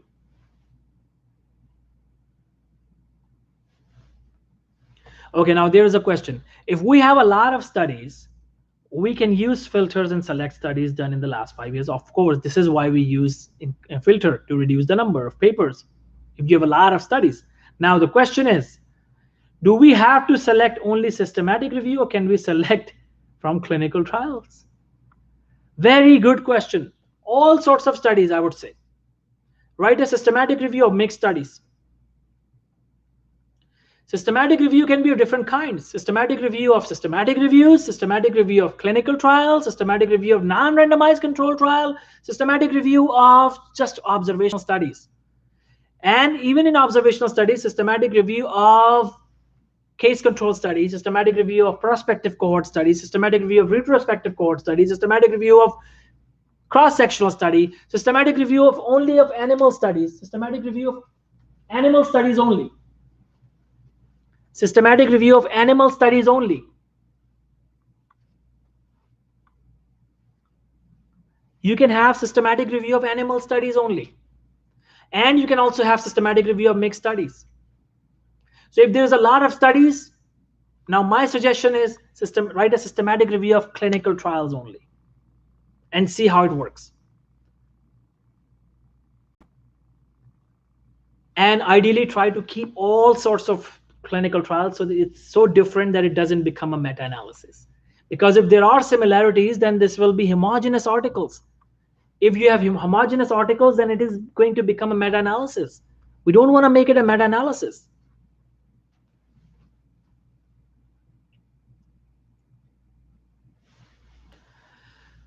Any other question? So guys, remember I told you that when you do something you're passionate about, the time flies, you don't know. See now, 2 hours.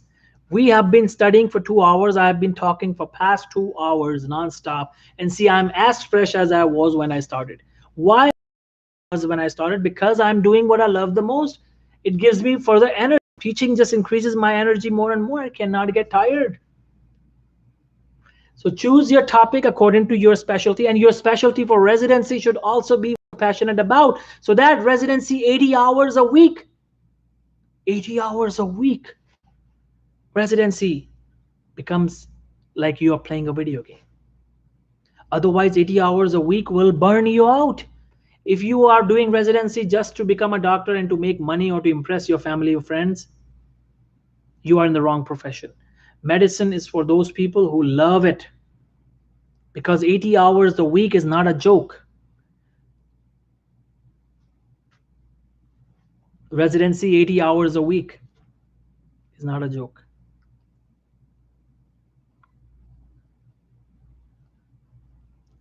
So if you don't love the specialty that you have taken, how would you stay 80 hours a week in that hospital when you don't love that thing?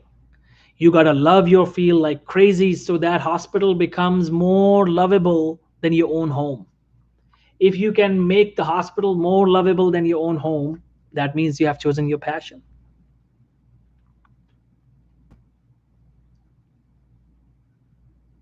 Does it make sense, everyone? Anyone has any question left?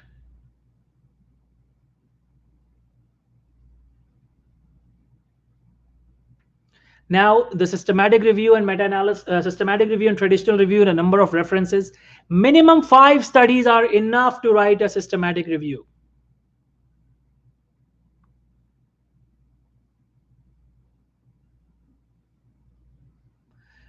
But ideally, do the maximum. But for our students, I would say involve minimum 25 studies. And for traditional review, minimum again 25 studies. Although I've seen traditional reviews of 12 studies as well, but that's very rare. So I would say 25, 25. Minimum 25 studies should be included in each of these when you're writing your paper. Because you're also here to learn. You're not here just to get a very small paper and have it published. First of all, if the paper is really, really small, chances of getting it published will be very difficult. You don't want to keep it very small. You want to keep it longer. Okay, guys, that's it for today. Anyone has any question left before I leave? It was a pleasure to have all of you today. I hope a lot of confusion is cleared and you guys are really pumped up and you are enjoying this training and you guys are really feeling that this is really something. You're learning something, you're becoming something that you were not before. Anyone has any question?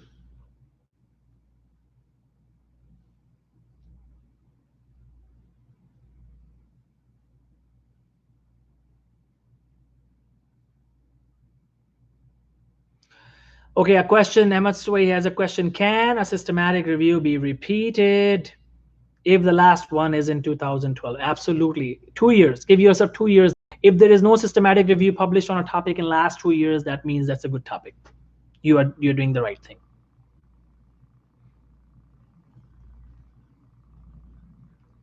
Any other question?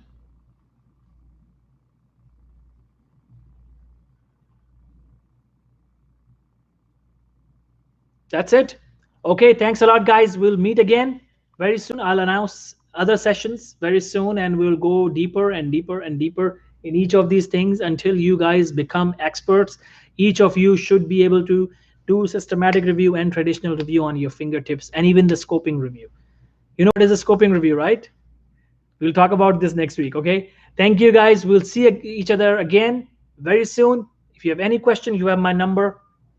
Feel free to text me and let me know if you have any concern or question. Thank you. We'll meet again next week.